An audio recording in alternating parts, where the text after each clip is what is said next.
विदिताखिलशास्त्रसुधा जलधे महितोपनिषत् कथितार्थनिधे हृदये कलये विमलं चरणं भवशङ्कर देशिकमे शरणम् करुणावरुणालय पालय मां भवसागर दुःखविदूनहृदं रचयाखिल दर्शन तत्त्वविदं भवशङ्कर देशिकमे शरणम् सुवर्णबिन्दुरक्षोभ्यः सर्ववागीश्वरेश्वरः महाक्रदो महादर्शो महाभूतो महानिधिः 99வது ஸ்லோகம். சஹஸ்ரநாமத்துல சர்வ வாகீஸ்வரேஸ்வரங்கிற நாம வரைக்கும் பார்த்தோம். வாகீஸ்வரால் பிரம்மாதிகள் அவளுக்கெல்லாம் ஈஸ்வரனா இருக்கிறவர். அப்படிப்பட்டதான அந்த பரமாத்மா வாக்குன்னு சொன்னா பராபத்தியந்தி மத்தியமா வைக்கரிங்கிற 4 விதமாக வாக்கு இருக்கு. இந்த வாக்கெல்லாம் அது ஓங்கார ரூபமாக அது காணப்படுகிறது. அந்த வாக்குக்கு அதிபதியாக இருக்கிறவர் அவர். வாக்கு இருந்தா தான் நம்மளால நம்ம அபிப்பிராயத்தை இன்னொருத்தருக்கு தெரிவிக்க முடியும். அந்த வாக் சக்தியானது நன்னா இருந்தா வாழ்க்கையில மனுஷன் முன்னுக்கு வர முடியும். அந்த வாக் சக்தி நமக்கு கொடுக்கிற தெய்வம் இவர் தான். ஏன்னா வாக்குக்கு அதிபதியாக உள்ளவர். நம்ம ஏதோ பேசுறோம்னு சாதாரணமா நினைக்கிறோம். ஆனா அந்த பேச்சானது நமக்கு 8 இடங்கள்ல இருந்து வெளியில வரணும். நாபி, ஹிருதயம், கண்டம், தாடை, அதுக்கப்புறம் தலை, பல்வரிசை, அதுக்கப்புறம் உதடுகள், இவைகள்லாம் உபயோகப்படுறது. அந்தந்த இடத்துல இருந்து சில பதங்கள்லாம் எழுத்துகள்லாம் உச்சரிக்கப்படுகின்றது. அவைகள்லாம் ஒவ்வொரு மனுஷனுக்கும் வரணும், அது சரியாக அதோட சேரணுங்கிறதெல்லாம் பரமாத்மாவுடைய தயவுனாலதான். மனுஷனை தவிர மற்ற விலங்குகள்லாம் பேச முடியாது. அவைகளுக்கு அந்த வாக்கானது சக்தி வழியில வரல. ஆனா இந்த மனுஷனுடைய ஸ்வரூபம் என்ன? எல்லா சொற்களையும் எல்லா சப்தங்களையும் அவனால சொல்ல முடியும். அதனால்தான் மந்திரங்களை எல்லாம் சொல்லி அவன் சேமத்தை அடைஞ்சு முக்தி பரியந்த லாபம் இவனால அடைய முடியும். அப்படிப்பட்டதான வாக்குக்கு அதிபதியாக பரமாத்மா இருக்காருங்கிறத பார்த்தோம். அதற்கு பிறகு மகாக்ரதோ மகாகர்த்தோ மகாபூதோ மகாநிதி அப்படின்னு மகத்துவபூரிதமான நாமக்கள். அவரே மகான், மகாத்மா. மகாத்மா எதுல மகாத்மா? தைத்தியத்திலையும் எல்லாத்தை விட சிரேஷ்டமா உள்ளவர். அதோடு மட்டுமல்ல, அனந்தனாக அபரிச்சின்னனாக இருக்கிறவர். காலத்தினால அவருக்கு கட்டுப்பாட்டு கிடையாது, தேசத்தினால கிடையாது, எல்லா பொருளையும் அவர் இருக்கிறதுனால பொருளாலையும் கட்டுப்பாட்டு கிடையாது. அப்படி தங்கு தடங்கள் இல்லாம எல்லா பொருளையும் இருந்து கொண்டிருக்கார். ஒவ்வொரு அணுவிலையும் அவர் இருந்திருக்கார். எப்படி தங்கமானது எல்லா ஆபரணங்கள்லையும் இருக்கோ, அதே போலயே பரமாத்மா தன்னால சிருஷ்டிக்கப்பட்ட எல்லா பொருள்களிலும் அவர் இருக்கார். எல்லா பொருளும் அவரால் தான் சிருஷ்டிக்கப்பட்டது. ஆகையால் தூணில இருந்து துரும்பு வரைக்கும் எல்லா பொருள்லையும் பரமாத்மா இருக்கார். ஆனா நம்மளால பார்க்க முடியல. ஏன் தெரியுமோன்னா, அஜ்ஞானம் நம்மளை மறைச்சு இருக்கு. அந்த பரமாத்மாவை பார்க்க விடாம தடுக்கிறது. அவளை தவிர பரமாத்மா எல்லா இடத்துலையும் இருந்து கொண்டிருக்கார். ஆகையால் தான் அவருக்கு மகத்துவம்னு சொன்னேன். அப்படிப்பட்டதான் அந்த பரமாத்மா மகாஹ்ரதா அப்படின்னு சொல். இத மகாஹ்ரதகான்னு சொன்னதுனால என்ன தெரியுதுன்னா, மகான்கள் மகர்ஷிகள் அவ ஆத்மானந்தத்தை அடைஞ்சு பிரம்மானந்த அனுபவத்தை அவரிடத்துல அனுபவிக்கிறார். எந்த பரமாத்மாவுடைய ஆனந்தத்துல மூழ்கி அவகாக்கிய அப்படியே மூழ்கி சதானந்தம் விஸ்ரம்ய அந்த ஆனந்தத்தை பருகி அங்கேயே இருந்து கொண்டு ஆனந்தமாக இருந்துருக்கா யோகிகள். ஆகையால் அவருக்கு என்ன பேரு? மகாஹ்ரதா. மகான்கள்லாம் அவ பல வருஷங்கள் தபஸ் பண்ணி தபஸ் பண்ணிக்கொண்டே இருப்பதனால அவளுக்கு ஏற்பட்டதான ஒரு ஆனந்த சந்தோகம், ஆனந்தத்தினுடைய பெருக்க, அதை அனுபவித்து அங்கேயே நிலைச்சு நிற்கிறான். அதை விட்டு வெளியில வரமாட்டேங்கிற. லௌகிகமான எந்த பொருளும் உயர்ந்ததாக காணப்படல. அது கிடைத்த பிறகு மற்ற ஒரு பொருளை அனுபவிக்க வேண்டாம் எனக்கூடியதான எண்ணமும் அவளுக்கு வந்து, ஆகையால் அந்த ஆனந்தத்திலேயே இருந்துட்டு இருக்காவ. அதுல மூழ்கி அதுலயே அந்த ஆனந்தத்தை அனுபவித்து சுகமாகவே இருக்கார் யோகிகள். ஆகையால் அவருக்கு மகாக்கிரதான்னு. இதான் பிரம்மானந்த அனுபவம். யோ பிரம்மாணம் விததாதி பூர்வம் யோ வை வேதாந்த பிரகிணோதி தஸ்மை அப்படின்னு பரமாத்மா என்ன பண்ணினார், இந்த ஓங்கார ரூபமா உலகத்தில் இருக்கிற எல்லா பிராணிகளுக்கும் சேமம் ஏற்படணும், வேதங்கள் கிடைக்கணும் என்பதற்காக முதலே பிரம்மதேவருக்கு ஓங்காரத்தை உபதேசம் பண்ணினார். அந்த ஓங்கார வடிவமான பரமாத்மா தான் இருக்கார். பரமாத்மாவனால உபதேசிக்கப்பட்டது ஓங்காரம். ஓங்கார வடிவமாகவே அவர் இருக்கார். ஏன் ஓங்கார வடிவமா இருக்கார்? அந்த சைத்தன்யமான துரியமான அம்சம். அகார உகார மகாரங்களுக்கு அப்பாற்பட்டதான ஒரு துரியமான அம்சமா பரமாத்மா இருக்கார். ஆகையால் கைகை சப்தே அவ்யக்த சப்தம். அவ்யக்தம்னா கரெக்டா நமக்கு குடம் வஸ்திரம் அப்படின்னு சொன்னா எப்படி புரியறதோ அப்படி ஓம்னு சொன்னா என்ன அர்த்தம் புரியல. அந்த ஓமனதான் அவ்யக்தமான ஒரு சப்தம், ஓங்கார நாதம். அந்த ஓங்கார நாத வடிவமாக பரமாத்மா இருக்கார். அந்த ஓங்காரமாக அவர் இருக்கிறதுனால்தான் மற்ற வேதங்களோ சாஸ்திரங்களோ எல்லாமே நமக்கு புரிகிறது. வேதங்களை சொல்லும் பொழுது முதல்ல ஓங்காரமும் கடைசியில ஓங்காரமும் சொல்லித்தான் பண்றோம். யோ வேதாதௌ ஸ்வர புரோக்தா வேதாந்தேத பிரதிஷ்டிதா. வேத ஆதியில ஓங்காரத்தை சொல்றோம், கடைசியில வேதம் கடைசியிலையும் சொல்றோம். ஆனா வேதம் கடைசியில இருக்கிற ஓங்காரம் இருக்க பட்சல அது என்னது? வேதாந்தத்துல சொல்லப்பட்ட பாண்டோக்கியாதி உபரிடத்துல சொல்லப்பட்டதான ஓங்காரம். அந்த ஓங்காரம் பிரம்ம வடிவமான பிரம்மஸ்வரூபமான பிரம்மத்துக்கு பிரதீகமாக இருக்கு. ஆகையால் அந்த ஓங்கார ஸ்வரூபமா இருக்கிறதுனால அவருக்கு மகாஸ்வரூப அவ்யக்த சப்தம் மகாக்கிரதா. இந்த மகாக்கிரதம் புரஹந்தம் சமாஜாதே அப்படின்னு ருக்வேதம் சொல்றது. இந்த மகாகிரதா மகாகர்த்தா இவைகள்லாம் வேதங்கள் சொல்றோம். அதற்கு பிறகு நாம் கிருஷ்ண பரமாத்மாவுடைய சரித்திரத்தை கேட்டிருக்கோம். அவர் பேசினதை விட வேணுநாதத்தை வாசித்தான் ரொம்ப நேரம். அந்த வேணுநாதத்துல வரக்கூடியதான சப்தம் இருக்கு பார்த்தா அது அவ்யக்தமான சப்தம். அதனால்தான் அந்த சப்தமானது எல்லோரையும் கவர தொடங்கிது. பக்தர்களுடைய மனசை ஆகர்ஷணம் பண்ணக்கூடியதான உயர்ந்ததான ஒரு சப்தம் அந்த வேணுநாதம். ஆகையால் அந்த வேணுநாதர் ரூபமாக இருக்கிறதுனால்தான் அவருக்கு மகாக்கிரதான்னு. அப்படி மகாக்கிரதாங்கிறதுக்கு அர்த்தங்கள் பல. அதற்கு பிறகு மகாகர்த்தா. கர்த்தா கர்த்தம் சொன்ன குழின்னு அர்த்தம், பெரிய குழின்னு அர்த்தம். இது என்ன ஒண்ணுமே அர்த்தம் புரியலையே. மகாகர்த்தான்னு என்ன அர்த்தம் தெரியுது?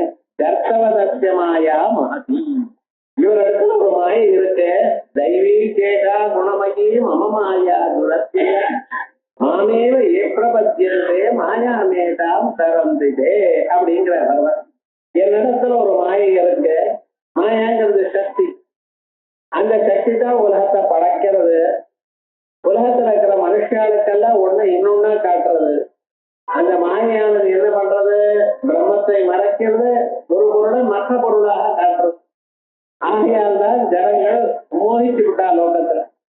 இதுல என்ன சொல்லுங்க, எவ்வளவு படிச்சிருக்கா அவரவரும்.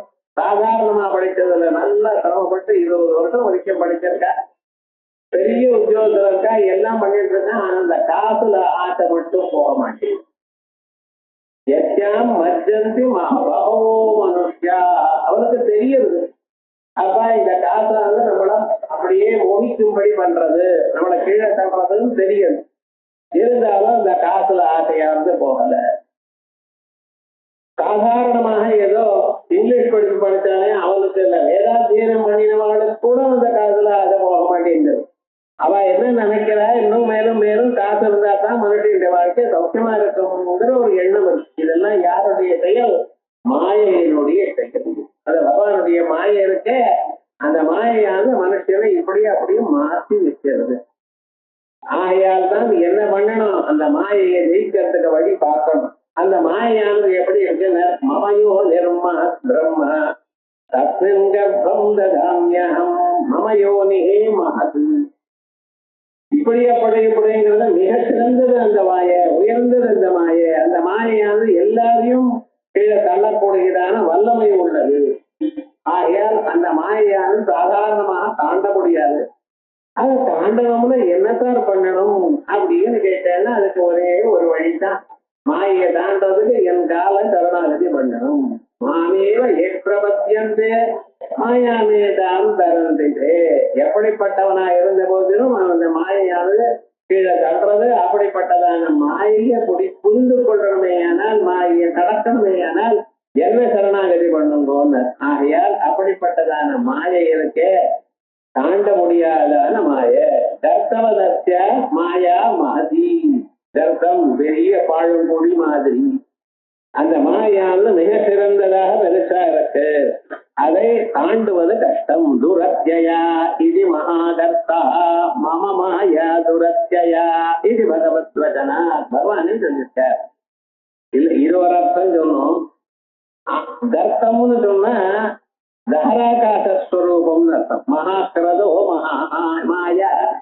இதுக்கு முன்னால ஹரதம்னு பார்த்தோம் பார்த்தேல, அதே போல மகாக்கிரதம்ங்கிற அளவுக்கு நம்ம இதயமானது ஒரு மகாக்கிரதம். அதுவேதான் மகாகர்த்தமும். ரொம்ப ஆழமா இருக்கு. இதயம் ஏதோ கையளவு கைப்படி அளவுக்கு தான் இருக்குன்னு நினைக்கிறேன். அந்த இதயத்துக்குள்ள இருக்கிற ஆகாசம் இருக்கு பார்த்தா, அந்த ஆகாச பரியாயம் கர்த்தம். கர்த்தம்னா ஆகாசம்னு அர்த்தம். ஏன் அந்த ஆகாசத்துலதான் சப்தம் இருக்கு. ஆகாசத்தினுடைய குணமாக்கம் சப்தமானது. இந்த ஓங்கார ரூபமான சப்தம் எங்க இருக்கு? ஆகாசத்துல தான் இருக்கு. இத்தனை நாளா ஆகாசத்துல சப்தம் இருக்குன்னு சொன்னா ரொம்ப பேர் நம்ப மாட்டாங்க. இப்ப ஆகாசத்துலதான் சத்தம் இருக்குன்னு நம்பி ஆகணும். ஏன்னா நீங்க செல்போன் பேசுறதோ இல்லையோ, அது எங்க இருந்து வந்த சத்தம்? ஆகாசம் வழியாகத்தானே வருது. வயர் கட்டலையே, எங்கிருந்தோ பேசுறல. அதெல்லாம் எப்படி வருது உங்களுக்கு? ஆகாசம் வழியாகத்தான் வருது. சப்த தரங்கங்கள்லாம் அங்கெல்லாம் வந்துட்டு இருக்கு. அது வழியாக இங்க நீங்க அதை வாங்கிட்டு இருக்கு. இந்த ஆகாசத்துல சத்தம் இருக்கு. அந்த சத்தமானது நம்ம ஹிருதயத்துல இருக்கிற ஆகாசத்திலையும் இருக்கு. ஹிருதயத்துல இருக்கிற ஆகாசம் பார்த்தேன்னா அதுக்கு தஹராகாசம் இது. அதான் அம்பாள் ஸ்வரூபமாக தஹராகாசரூபிணி அப்படின்னு சொல்றேன். அந்த இதயத்துல இருக்கக்கூடியதான ஆழமான இதயத்துல இருக்கக்கூடியதான ஒரு ஆகாசம் அல்லது ஒரு சப்தம் இருக்கே, அந்த சப்தம் தான் ஓங்கார நாதம். எனக்கு ஒன்றும் கேட்கலையே சார். இதயத்துல கேட்கல. தியானம் பண்ணி தபஸ் பண்ணினேன்னா ஒரு 5-6 வருஷம் விடாம பண்ணிட்டே இருந்தேன்னா நம்ம சரீரத்துக்குள்ளேயே வேணுநாதம் மாதிரி கேட்குமா, வீணாநாதம் மாதிரி கேட்குமா. காதெல்லாம் பொத்திக்க வேண்டாம். சாதாரணமா இருந்தாலே தபஸ் பண்ணும் பொழுது வேணுநாதம் வீணாநாதம் இவைகள்லாம் கேட்குமா. ஓங்கிற ஒரு சமுத்திரத்துல அலைகள் வரக்கூடியதான சத்தம் கேட்குமா. இவைகள்ல என்ன அர்த்தம்? ஒரு மனுஷன் வாழ்க்கையில தன்னுடைய ஆத்தியாத்மிகமான வாழ்க்கையில முன்னுக்கு வரான்னு அர்த்தம். பகவத் அனுகிரகம் கிடைக்கிறதுங்கிற அர்த்தம். அப்படிப்பட்டதான நாதஸ்வரூபமாக பகவான் இருக்கார். அதனால்தான் நாததனும் அனிசம் சங்கரம். நாததனும் அவர்.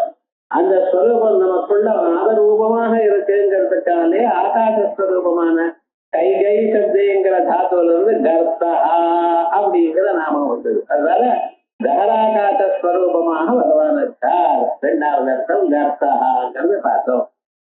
அது மட்டும் இல்ல, கர்த்தம்னு சொன்னா தேருன்னு அர்த்தம்.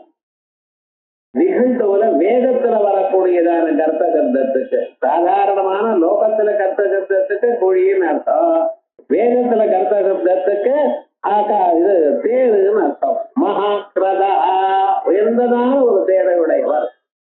அவர் யுத்தத்துல எதுவும் பண்ணவே இல்லையே அப்படின்னு கேட்கக்கூடாது. அவர் அர்ஜுனனுடைய தேரை காப்பாத்தினார். அர்ஜுனனுடைய தேர் அவர் தேர் தான். மகாரதனா இருந்தார். அந்த தேர் ஓட்டுறதுனாலேயே அவருடைய ஸ்வரூபம் தெரிஞ்சது. எத்தனை தரம் அர்ஜுனனை காப்பாத்திருக்காரு தெரியுமா? அனுட்சணம் தன்னுடைய பக்தனா இருந்தா அவனை விடப்படாதுங்கிறதுக்காக 18 நாட்களும் ஒரு க்ஷணம் இந்த பக்கம் பார்க்காம அந்த அர்ஜுனனையே பார்த்துட்டு அந்த தேரை அவ்வளவு நல்லா ரட்சிச்சார். ஒவ்வொரு நாளைக்கும் பகவான் என்ன பண்ணுவார் தெரியுமா, நான் அர்ஜுனன் முதல்ல இறங்குவார், அதுக்கப்புறம் தான் தான் இறங்குவார். ஏன் சுவாமி இப்படி பண்றேன்னு எல்லாருமே என்ன பண்ணணும், முதல்ல தேரோட்டை இறங்கி அதுக்கப்புறம் அவரை இறக்கணும். அதானே இப்ப கூட பாருங்க, பெரியபாள் வந்தா முதல்ல கார்ல டிரைவர் இறங்கி கதை திறக்கிறானோ இல்லையோ, அந்த சம்பிரதாயம் இன்னும் இருக்கு, இவாளுக்கு தெரியாது. ஆனா இங்க முன்னால அந்த சம்பிரதாயம் இருந்தது. தேரோட்டி தான் கீழே இறங்கணும், இறங்கி குதிரைகள்லாம் இழுத்து ஒரு பக்கத்துல வச்சாருன்னா அதுக்கப்புறம் உள்ள இருக்கக்கூடியதான ரதசுவாமியாரவர் இறங்குவார். ஆனா இந்த பாரத யுத்தத்துல மட்டும் மதான் என்ன பண்ணாரு, முதல்ல நீ இறங்குன அதுவும் இறங்கிவிட்டோம், வேற வழி இல்லைன்னு. அதுக்கப்புறம் தான் தான் இறங்கி குதிரைகளை அவுத்து விட்டு தேரை கட்டினாராம். இத்தனை நாளாச்சு, கடைசி நாள் எல்லாம் முடிஞ்ச பிறகு திரும்பி இறங்குன பகவான் சொன்னாரு, நான் ஏன் இறங்கணும், முதல்ல நீங்க தானே இறங்கணும் அப்படின்னாராம். தேரோட்டி நீங்க தானே, பைத்தியமே அது காரணம் இருக்கு சொல்றேன் சார், எந்த இறங்கி விட்டான் பாவம், தன்னை பேச்சு கேட்கிறவன் அவன். அப்புறம் என்ன ஆச்சுன்னார், பகவான் இறங்கினாரா. அப்ப சொன்னார், நான் முதல்ல இறங்கிவிட்டு நீ மட்டும் இருந்தியானால் இத்தனை அஸ்திரங்கள் விழுந்திருக்கு, ஆக்னேயாஸ்திரம் வாயுவியாஸ்திரம் இத்தனை அஸ்திரங்கள் அது மேல விழுந்து 10 நீ எரிஞ்சிடும் ஒரு க்ஷணத்துல, பாக்கலையான்னு வேண்டாம். ஏன் தெரியுமா, அந்த தேரானது ரொம்ப உயர்ந்ததான தேர், ஆண்டவ தகனத்துல அக்னி பகவான் கொடுத்ததான ஒரு தேர். அந்த மகதிஷ்யந்தனே ஸ்திதோ, சாதாரணமாக எல்லா ராஜாக்களும் கட்டினதான ஒரு தேர் இல்ல, வெண்குதிரைகளோட ரொம்ப உயர்ந்ததான ஒரு தேர். அது எரிஞ்சு போயிட்டுதான் என்ன பண்றது, அத்தனை அஸ்திரங்கள் விழுந்திருக்கு. நான் ஒவ்வொரு நாளும் ஒவ்வொரு கணமும் எந்த அஸ்திரம் வந்தாலும் அதை நான் காப்பாற்று என்னிடத்துல சீக்கிரம் பண்ணிட்டு இருக்கேனப்பா, அதனால்தான் உன்னை சொன்னேன். அப்பதான் புரிஞ்சுட்டான் அர்ஜுனன், ஓஹோ இத்தனை விவகாரமான. அப்படி அந்த தேரை உட்பட காப்பாற்றினவர், உயர்ந்ததான தேரை உடையவர். ஆகையால் அவருக்கு என்ன பேரு, மகாகிரதா. கர்த்த சப்தா ரத பரியாய, கர்த்தம்னா தேருன்னு அர்த்தம். நைருக்த இருக்தா, நிருக்தத்துல சொல்லியிருக்கு. இந்த நிருக்தம்ங்கிறது வேதிக் டிக்ஷனரி, வேதத்துல இருக்கக்கூடியதான பதங்கள் எந்த அர்த்தத்துல உபயோகப்படுத்தணும் என்று இருக்கக்கூடியதான ஒரு பதத்துக்கு நிருக்தம். அப்படிப்பட்டதான அந்த நிருக்தத்துல கர்த்தம்னு சொன்னா தேருன்னு சொல்லிருக்கு. தஸ்மான் மகாரதா மகாகர்த்தா, மகாரதத்துவம் அஸ்ய பாரதாதிஷு பிரசித்தம். இந்த கிருஷ்ண பரமாத்மா மகாரதனா இருக்காருங்கிறதெல்லாம் பாரதாதி கிரந்தங்கள்ல நமக்கு நன்றாக தெரிகிறது. அதுக்கு முன்னாலேயும் அவரை யவனாதிகளோட சண்டை போட்டிருக்காரு. ஆனா அந்த இடத்தெல்லாம் அவர் வேற வசதியா வச்சுக்கிறார். ஆனா அர்ஜுனன் இடத்துல மட்டும் அவ்வியாஜமான ஒரு கருணை அர்ஜுனன் இடத்துல.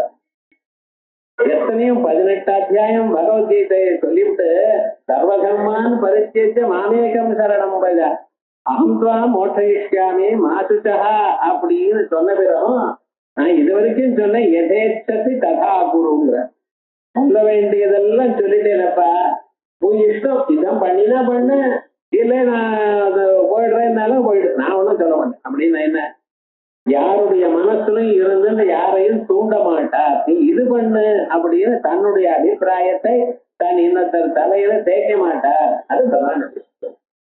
நமக்கு வேதங்கள் இருக்கு, சாஸ்திரங்கள் இருக்கு, தர்மசாஸ்திரம் இருக்கு, அதெல்லாம் சொல்லியிருக்க. முன்னுக்கு வரணுமையானால் நீ இப்படி நடந்துக்கணும், அவ்வளவுதான் சொல்லணும். இப்படி நடந்துங்கோன்னு இன்னொருத்தர தூண்டப்படாது. இது நல்ல மார்க்கம் வழின்னு சொல்லணும். அவருடைய அந்தராத்மா அவனே தீர்மானமாகணும். குழந்தைய சந்தியாவந்தனம் பண்ணிட்டான்னு நம்ம சொன்னேன்னா நமக்காக கடனேன்னு பண்ணுவான். ஆனா அவனுடைய மனசுல இது மிக உயர்ந்ததுங்கிற எண்ணம் வரவழைச்சுட்டேன்னா அப்புறம் நீங்க சொல்ல வேண்டாம், தானே வருவான். எல்லோரும் அப்படித்தான். ஆகையால் பகவான் என்ன நினைச்சிருக்கார், உங்க சாஸ்திரங்கள்லாம் உங்களுக்கு எப்படி பண்ணணும், உங்க குருவானவர் அவருடைய வாக்கினால சாஸ்திரங்களை எடுத்து சொல்லி நம்ம மனசுல இதுதான் சரியான வழின்னு எடுத்து ஒரு நம்பிக்கை வரும்படி பண்ணணும். ஆகையால் அப்படிப்பட்டதான ஒரு சொரூபம் அந்த பகவானுடைய சொரூபம். பாரதாதி கிரந்தங்கள்ல அவரை மகாரதான்னு சொல்லி இருக்கிறதுனால இப்படி பார்த்தோம். அதுக்கப்புறம் மகாகிரதோ மகாகர்த்தா மகாபூதா, பரமாத்மா மகாபூதா. பூதம்னு இருக்கும் பொருள்னு அர்த்தம். பூதங்கள்னு சொன்னா பவந்தீதி பூதானின்னு ஒரு அர்த்தம். இப்ப பஞ்ச மகாபூதங்கள் இருக்கல்லவா, பிருத்திவி, அப்பு, தேஜஸ், வாயு, ஆகாசம். இந்த பஞ்சபூதங்களையும் அவர்தான் உண்டு பண்ணினார். அவரிடத்துலதான் உண்டாச்சு. தஸ்மாத்வா ஏதஸ்மாத் ஆத்மன ஆகாச சம்பூதா உபனிடத்து. இந்த ஆத்மாவனிடத்துல ஆகாசம் உண்டாச்சு. ஆகாசாத் வாயோ, வாயோ அக்னி, அக்னேதாபா, அத்திய பிருத்திவி, பிருத்திவியா ஓடதய, ஓடதேவ்யோன்னம். ஆகாசத்துல வாயு வந்தது, வாயுல இருந்து நெருப்பு வந்தது, நெருப்புல இருந்து ஜலம் வந்தது, ஜலத்துல இருந்து பிருத்திவி இருந்தது, பிருத்திவியில இருந்து மரங்கொடிகள்லாம் வந்தது, மரங்கொடிகள்லாம் அனுபவித்துக் கொண்டு அதற்கு வர மனுஷன் வந்தான். இப்படி ஒரு வரிசையாக சொல்றது. இந்த பூதங்களை உண்டு பண்ணியதான சித்த வஸ்துவானது மகாபூதம். சித்த வஸ்து எப்பொழுதும் இருக்கக்கூடியதான ஒரு பதார்த்தம்.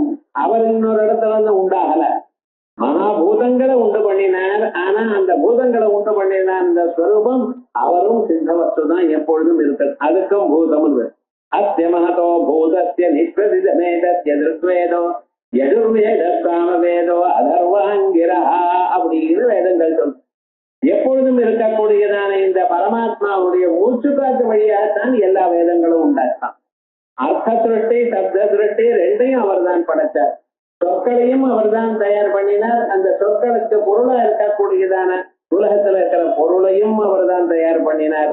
பிறகு இந்த சொல்லுக்கு இந்த பொருள் எனக்கூடியதான சம்பந்தத்தையும் அவர் தான் பண்ணி கொடுத்தார், நமக்கு அனாதியான சம்பந்தத்தை.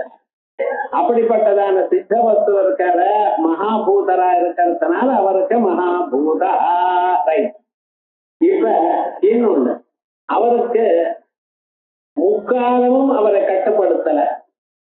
உலகத்தில் இருக்கிற எல்லா பொருளையும் காலத்தினால கட்டுப்படுத்தப்பட்டிருக்கு. சர்வாதார கால, எல்லாமும் காலத்துக்குள்ளதான் இருக்கு.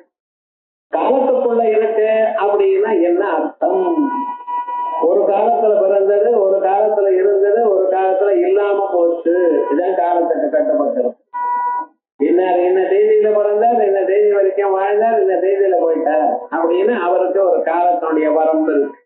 அது மனுஷர்களுக்கு மட்டும் இல்லை, எல்லா பிராணிகளுக்கும் எல்லா ஜட பொருள்களுக்கும் இருக்கு. பெரிய பெரிய மலைகள்லாம் இருக்கு, அந்த மலையை கூட கொஞ்சம் கொஞ்சமாக வெட்டி எடுத்துக்கலாம்.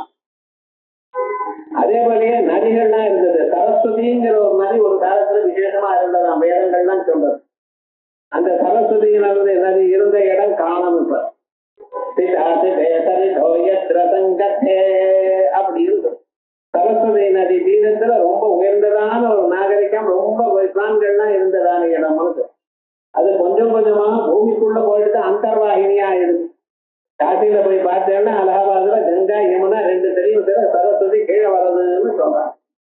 சில இடத்துல வெள்ளை வெள்ளைன்னு ஜலம் வருது, அதுதானா நமக்கு தெரியாது. ரொம்பதை நம்ப வேண்டியதுதான், கண்ணால பார்த்து அறிந்து கொள்ள முடியாது. அதே விதமாக நிறைய நதிகள்னா மேலோடு இருந்த நதிகள் பூமிக்குள்ள அந்த இப்ப பாலாறுன்னு ஒரு ஜலம் சொல்றா பாத்தீங்களா, பாலாறு ஜலம் வருதுங்கிறால, பாலாறு எங்க வெளியில பாத்துக்கிறோம் ஒண்ணும் கிடையாது. அதெல்லாம் பூமிக்குள்ள இருக்கு. அது எப்படி சார் இருக்கு? இந்த டியூப் போட்டா வருது, அந்த இடத்துல தானே வருது. எல்லா இடத்துலயும் வருதுமையானால் வருது.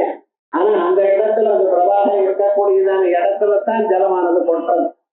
அப்படி சிதிப்பா இருக்கு அந்த ஜலம். அந்த பக்கம் இந்த பக்கம் பார்த்தீங்கன்னா ஒரே உப்பு கரைக்கிறது. அது எப்படி கீழே இந்த நதி ஊத்து இருந்தா தானே வர முடியும். அப்படி இந்த நதிகளோ இவைகள்லாம் நாம் எதை பார்த்து கொண்டிருக்கோமோ அவைகள்லாம் கொஞ்ச நேரம் உண்டாகிறது, அதற்கு பிறகு காணப்படுகிறது, அதுக்கு காணாமல் போயிடுறது. லோகத்துல எல்லா ஜட பொருளும் அப்படித்தான். சேதனமான பொருள்களுக்கு சொல்லவே வேண்டாம், நம்ம பார்த்த பொருட்களை. ஆனால் அந்த பரமாத்மா இருக்காரு, முக்காலத்தையும் கடந்தவர், காலத்துக்கு வசமாகாதவர். ஏன்? காலத்தை உண்டு பண்ணினதே அவர் தான். காலத்தை எப்படி சார் உண்டு பண்ண முடியும்? காலம்ங்கிற ஒரு டைம் கான்செப்ட் நமக்கு தெரியல. காலம்னு டைம் என்னன்னு மணியை பார்த்து போய் ஏழற அப்படிங்கிறது, அதுவா? அந்த காலம் இல்லை, இது நாம கணக்கிட்டதான காலம். காலம் என்கிறது அது ஈஸ்வர ஸ்வரூபம். இந்த சூரியனும் சந்திரனும் படைக்கிறதுக்கு முன்னால காலம் அவராகவே இருந்தது, பகவானாகவே இருந்தது. பிறகு அவர் என்ன பண்ணினார் தெரியுமோ, இந்த ஜனங்களுக்கெல்லாம் ஒரு கர்மாக்கள்லாம் பண்றதுக்கு சரியான காலம் வேணும் என்பதற்காகத்தான் சூரியனை படைத்தார், சந்திரனை படைத்தார். சூரியனையும் சந்திரனையும் சேர்த்து படைத்ததுனால சூரியன் பூமி பக்கத்துல பூமி சூரியனை சுற்றி கொண்டே இருக்கிறதுனால நமக்கு பகல் இரவுன்னு ஏற்பட்டது. எந்த பக்கம் சூரியன் பக்கத்துல இருக்கோ அது பகல், சூரியனுக்கு அண்ணாண்ட இருக்கக்கூடியதான பாகமானது இரவு. இப்படி பகலும் இரவும் மாறி மாறி வரதுனால ஒரு நாள் வந்தது. ஒரு நாள் வந்ததுன்னே நம்ம அதை விதைக்கணும். 7 நாள் வாரம்னு சொன்னோம், 15 நாள் போர்ட் நைட்னோம், பட்டம்னோம். அதுக்கு பிறகு 30 நாளா சேர்ந்து ஒரு மாசம்னு சொன்னோம், 2 மாசங்கள் சேர்ந்து ருதுன்னு சொன்னோம், 3 ருத்துக்கள் சேர்ந்து அயனம்னு சொன்னோம், 2 அயனங்கள் சேர்ந்து ஒரு வருஷம்னு சொன்னோம். அதுக்கப்புறம் வேதம் சொல்ற சம்பத்சர ஓவை பிரஜாபதி சம்பத்சரமேவ அவருந்தே, ஒரு சம்பத்சர ஸ்வரூபமான பகவான் இருக்கார். அப்படி அந்த சம்பத்சரம்னா என்னன்னு, அந்த சம்பத்சரம் மறுபடியும் மறுபடியும் அதே விதமாக வந்து கொண்டே இருக்கு. ஒவ்வொரு வருஷமும் அந்தந்த ருத்துக்களோ காலங்களோ ஒரே மாதிரி வந்திருக்கு.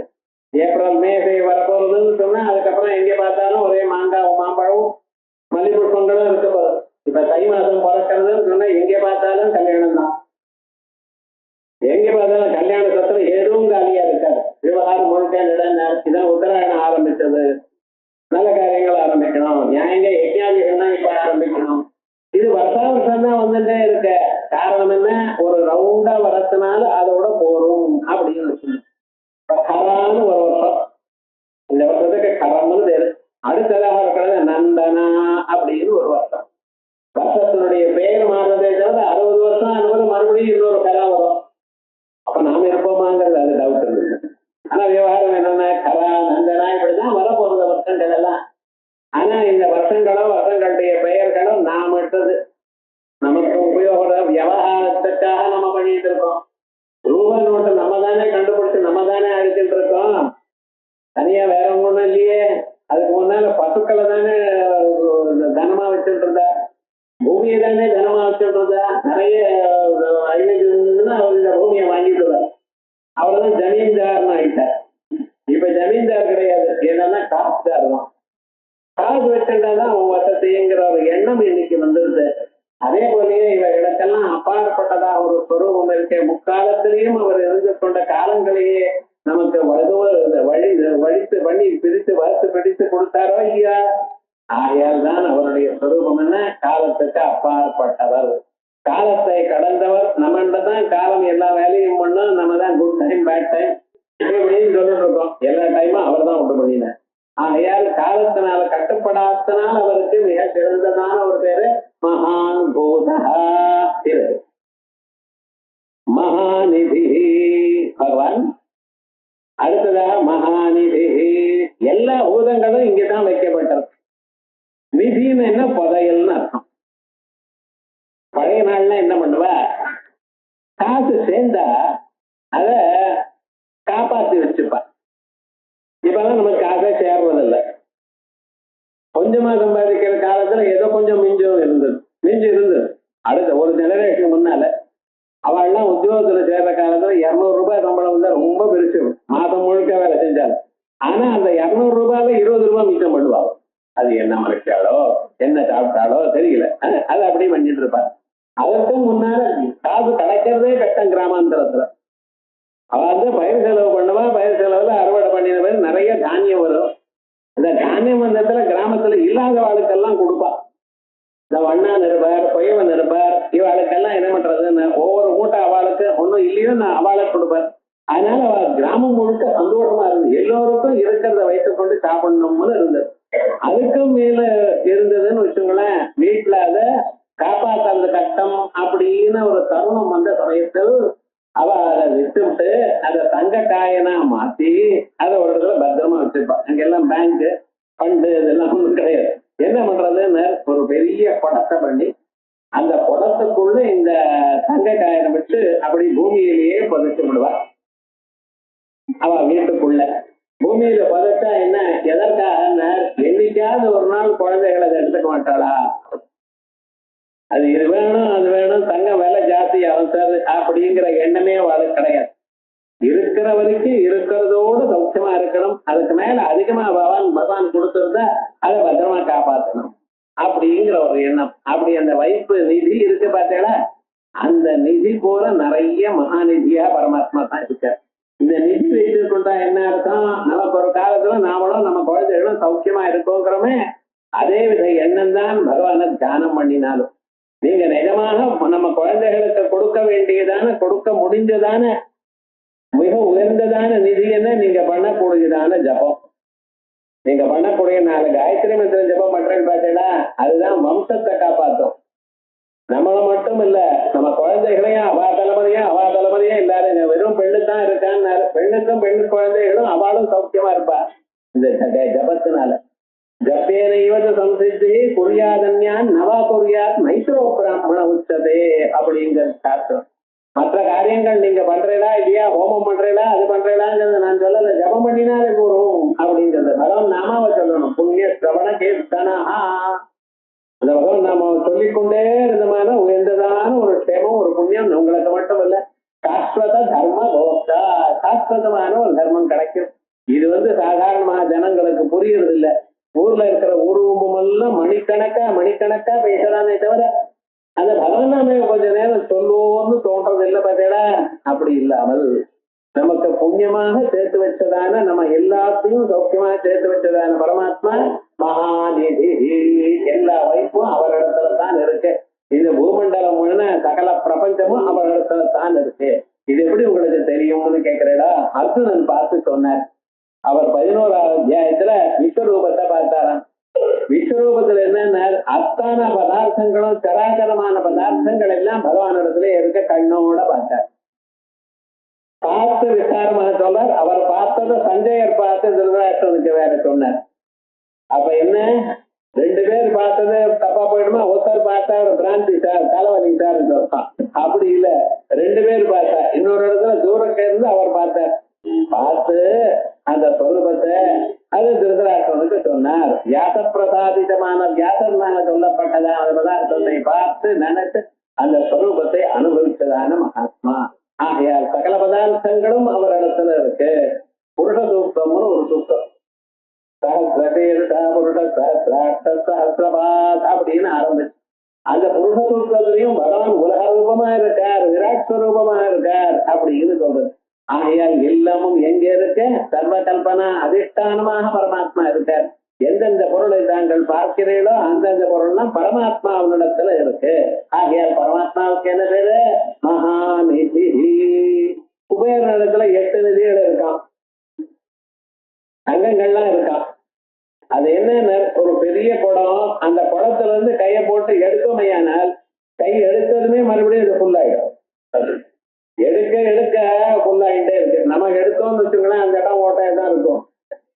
குபேரன் இருக்கக்கூடிய நிதி என்ன, பத்மநிதி, சங்க நிதி, இப்படிப்பட்ட நிதிகள்லாம் அதுல தங்கமும் ரத்னங்களும் மணிகளும் இருக்கு. அப்படி கையில எடுத்து எல்லாம் மறுபடியும் ஃபுல்லாயிடும். அப்படிப்பட்டதான் நிதிகள் பரமேஸ்வருடைய அனுகிரகத்தினால அவருக்கு கிடைச்சு. அப்படிப்பட்டதான் உயர்ந்ததான நிதிஸ்வரூபமா பகவான் இருக்கார். சகல பிரபஞ்சங்களும் எல்லாமும் அவரிடத்துல வைக்கப்பட்டதுதான் சர்வபூதானி ஜாத்மானம் சர்வபூதேஷு ஜாத்மனி அப்படின்னு விசேஷமாக இருக்கிறதுனால அவங்க மகாநிதி. அஸ்மின் சர்வபூதானி அஸ்மின் நிதியந்தே, எல்லா பூதங்களும் இவரிடத்துல வைக்கப்பட்டுள்ளது. அதுக்காக அவருக்கு என்ன பேரு? நிதி. மகாம்ஸ்டாசௌ நிதிஷ்டா இது மகாநிதி. சாதாரணமான ஒரு நிதி இல்ல, எல்லாரும் எல்லாமும் அவரிடத்துல இருக்கிறதுனால பெரிய நிதி அவர். அப்படிப்பட்டதான் அந்த நிதியானது பக்தாளுக்காக அவர் வசம் ஆயிட்டார். பக்தி வசியா பக்தி கம்யா பயாபா. பக்தி இருந்ததே போதும் பகவான் எந்த காரியத்தையும் பண்றேன். கோபிகா ஸ்திரீகள்லாம் எல்லாத்தையும் விட்டு பக்தி தான் அவளுக்கு தெரியும். அவ அந்த பக்தியா இருக்கும் பொழுது அவளை என்னென்ன அவளை வசமாக்கிட்டு அவ மாதிரி சொன்னதான பேச்செல்லாம் கேட்டாரோ. காரணம் என்ன? அவருக்கு அந்த பக்தி தான் வேணும். பக்தியில ரொம்ப இஷ்டம். ஆகையால் அப்படிப்பட்டதான் நிதியா இருந்தார். இதை எதிர்வேதம் இந்த மகாநிதின்னு எங்க சொல்றதுன்னு, நிதி நாம் நிதி பதையே ஹவாமஹே இது கணானாம் கணபதியும் ஹவாமஹே நம்ம சொல்றோமோ இல்லையா? நம்ம வேதங்கள்ல கணானாம் கணபதிக்கும் ஹவாமஹே அப்படின்னு நம்ம சொல்றோம். சுக்ல எதிர்வேதத்துல நிதி நாம் நிதிபதிக்கும் ஹவாமஹே அப்படிங்கிற இந்த நிதிபதிங்கிற சப்தமானது சுக்ல எதிர்வேதத்துல இருக்கு. மற்ற வேதங்கள்ல இருக்கு. ஆனா நம்ம சாதாரணமாக கேட்கக்கூடியதான வேதம் தானே சொல்லணும். அப்பப்ப சொல்றது சுக்ல ஏதாவது வேதம் சொல்லும் போது முதல்ல இந்த மந்திரம் சொல்றான், நிதி நாம் நிதிபதிக்கம் அவாமையே சொல்லிட்டு தான் வேற சொல்றான். அப்படி இந்த நிதிபதியாக பகவான் இருந்து கொண்டிருக்கார். ரைட். இப்படி சர்வபூதானி அஸ்மின் நிதி எந்தே இது நிதி மகாம்சாதோ நிதிஷ்டா இது மகாநிதி. இப்படி சுவர்ண பிந்துரட்டோப்ய சர்வவாகீஸ்வரேஸ்வர மகாகிருதோ மகாகர்த்தோ மகாபூதோ மகாநிதி இந்த நாமக்களை